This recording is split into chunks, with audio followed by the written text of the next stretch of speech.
Well, hello, everybody, and welcome. I am Marion, the Inappropriate Artist, and if you are new here, I do a little bit of a lot.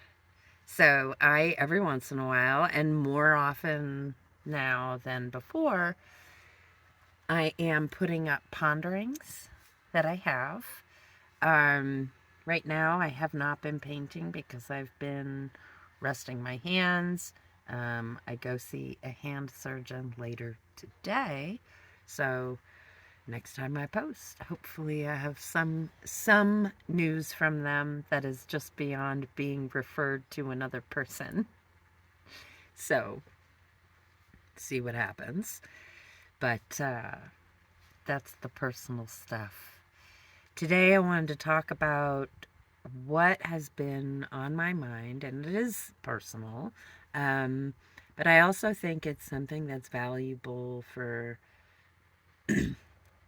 more than just me. So I spend a lot of time in meditation because I'm autistic and ADHD, and it really helps to calm my mind. I'm not a great meditator, mind you. Kind of suck at it, actually. Except that I do it.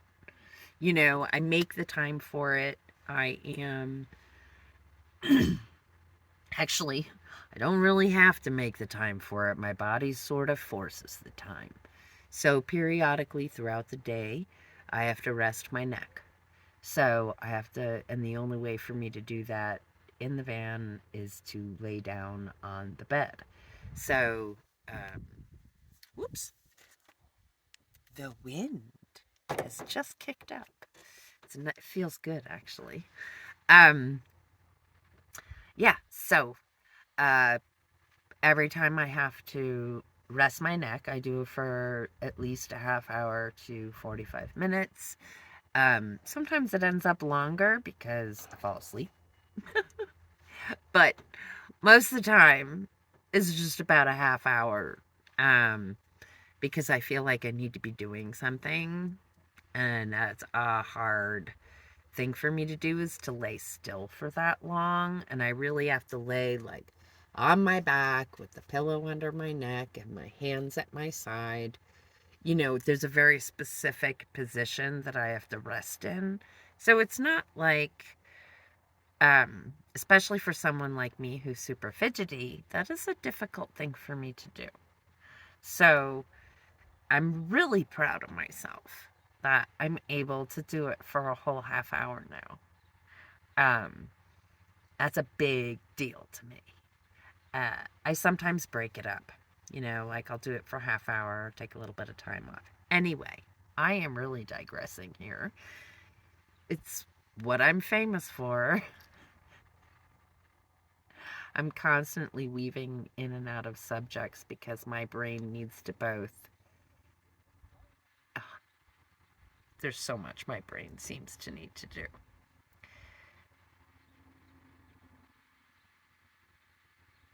I wanted to share today that during these times of late, since I just passed my birthday, it was on Monday. Thank you. August 18th. And I, at this time of year, take the time to really reflect on the year past and where I am now and what I would like to accomplish in the future. And with everything that's been going on, it has truly been, I have felt guilty doing that. Like I'm not doing enough, but I realize that the work that I'm doing now is preparing me for the ability to be present with whatever happens in the future and stay grounded and keep my spirituality where it needs to be and my mental health where it needs to be so that I can function into the future whatever it brings. And I have had different things come to me, but since I don't have someone to help me understand what I am downloading, sometimes I feel like I shouldn't be sharing it too openly because I don't want to sound apocalyptic, right? Because it often sounds that way. But the fact is that we go through cycles all the time. And if we think in terms of life cycles in our own lives, about every 7 years, our bodies go through changes. We go through mental growth spurts and body growth spurts. And I consider menopause a growing pain, right? Like, it's a very long one, but it is a growing pain. And I'm growing into the next part of my life, but it is a death of the, before, right? My body is going through real change. And my spirituality, oh my goodness, words. My spirituality also goes through those changes. The earth goes through those changes, right? And we even see it in cycles of history. So if we look at any patterns, if we are pattern finding peoples, right? So there are those of us who see those things. And so when I get what I get, I don't want it to sound catastrophic. And I'm prefacing by saying this because what I see is a world of small communities not connected by this. So technology, right? Whether or not I'm being shown the past or the future, right? Because everything all at once. That's the part I can't discern. So I feel like I am in this environment as who I am today, not as a past version of myself. So that's why I think it is more in front of me. And it could also be a personal choice that I'm making, right? It might not be for the world. It might just be for me. It might just be that my guides are showing me that I will no longer want or need technology in my life. That is so possible. Because the directive that I am on, right? My core tells me that once I achieve what I need for my survival so that I can be helpful to others, I don't need to accumulate. So the best place for me to put my extra anything is into my neighbor, into my community. So I know that sounds so utopian, whatever, but honestly, it has been the way people have existed humans have existed this way before. So, and it has been done successfully. And no matter how much our perspective of history, I'm going to be very diplomatic here, tells us one thing, but we know because other people's perspective of history tells us that it goes way deeper and further. And, there's even geological understanding that indigenous tribes have and stories that they tell which totally line up with geology, right? And we can't go back and go, how did you figure that out? So because we can't do that, we just assume, right, that because they're before us, they're less educated than us, but that's not necessarily the truth. And of course, most likely isn't, because otherwise, where would these stories of Atlantis come from, right? Was it Plato or Socrates who wrote about it? So I can't remember which one. Anyway, point is, as humans, what my understanding, what's been given to me, is that the ego has gotten so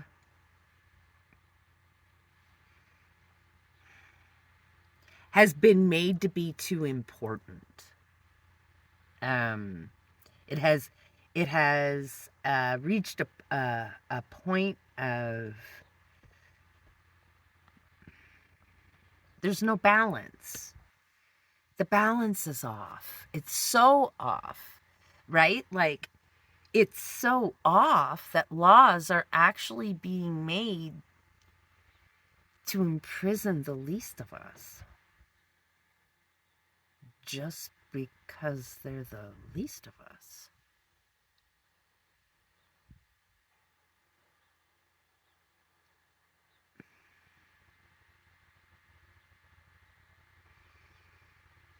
And I don't think I need to say anything more about that. I think that just says it. The ego has gotten so far off track that it's all wrapped up in its own glory and is blinded by it.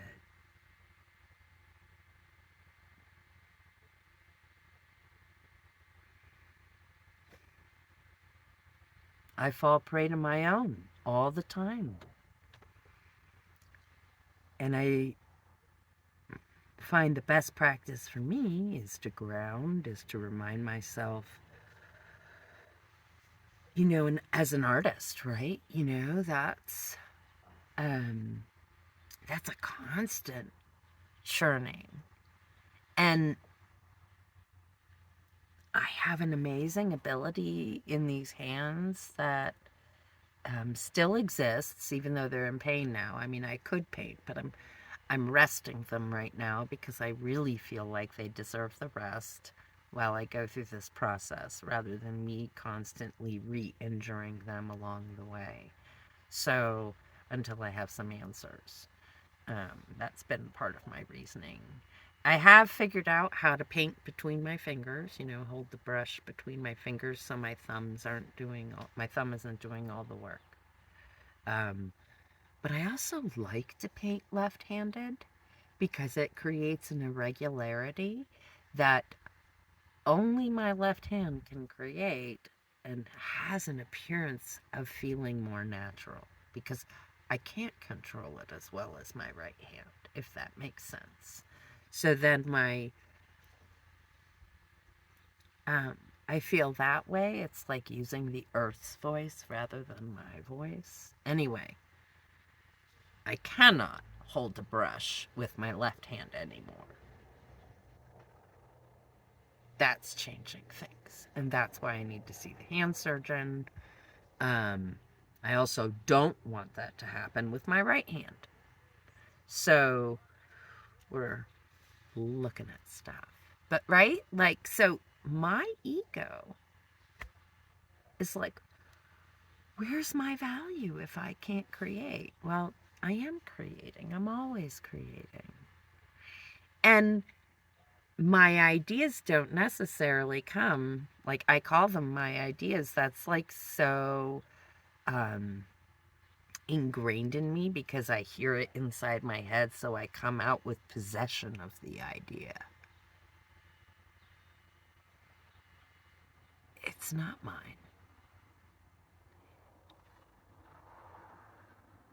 It has visited me, this idea. And I saw it, grabbed it, and spoke it. Or did something about it. Right? It wasn't. So this is why openness is so important. if we're really closed off, we close ourselves off to all of it. And what's happening right now is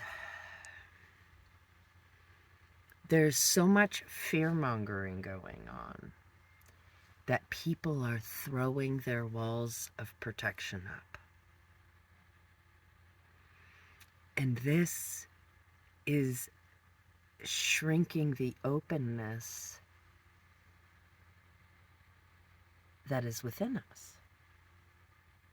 It forces us to close ourselves off and become more protective because we feel like we're in danger.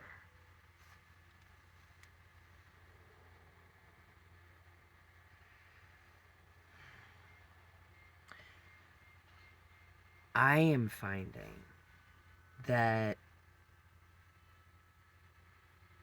to keep and maintain my openness means to limit the time I spend.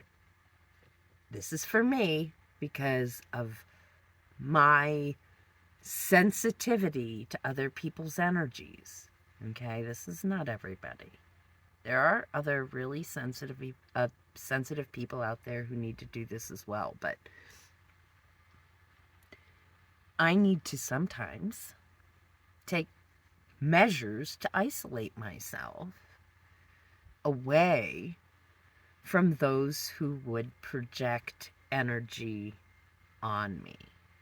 Now, I do have a select few friends whom I know that I can have conversations with and spend time with and energy with that is not dominant. It does not want to push me one way or the other. So I can be with them without having to throw up a wall. And right now, because of the process that I'm in, healing, both mentally, physically, spiritually, I need to be open.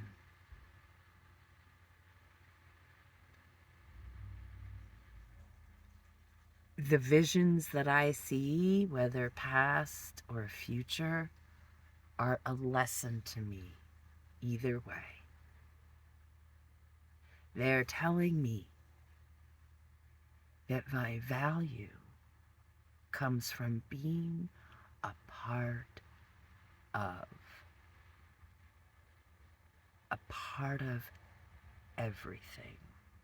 And I'm not talking about worldly energy necessarily, like the superficial. I'm speaking of the earth energy.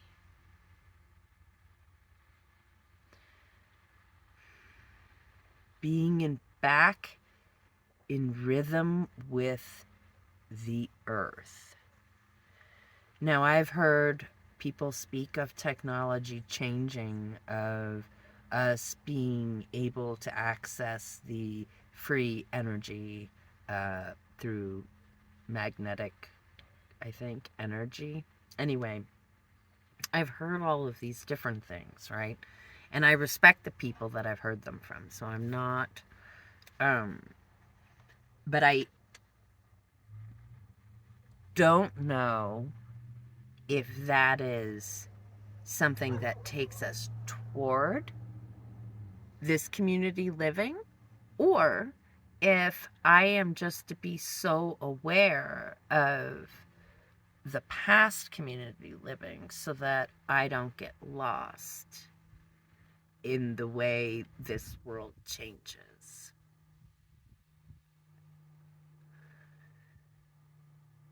Because community, the earth, without it, we are... Okay? That's the bottom line. Money can go away, and we still have community and the earth. That's all we need.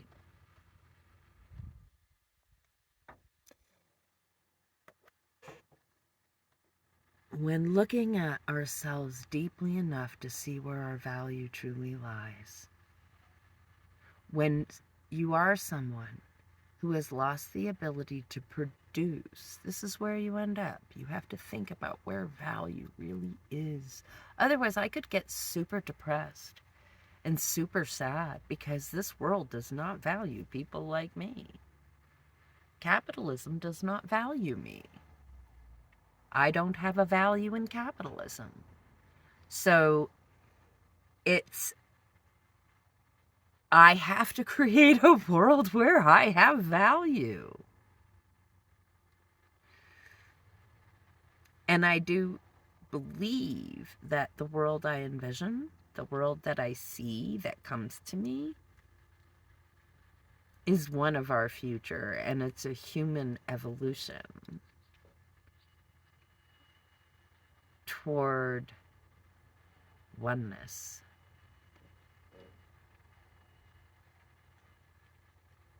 I'm not going to call it good or ill. It doesn't have a good or ill. It's just oneness. And there is no ego involved in that. The ego is totally gone then. And our self-importance, my need to find value, right? My desire to find value for my existence is part of that ego. And once that ego death happens, the word that comes to mind is equanimity or equality, but I feel like there's something in between there.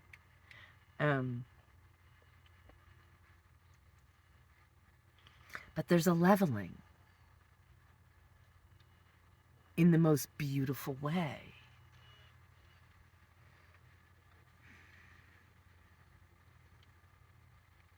Yeah.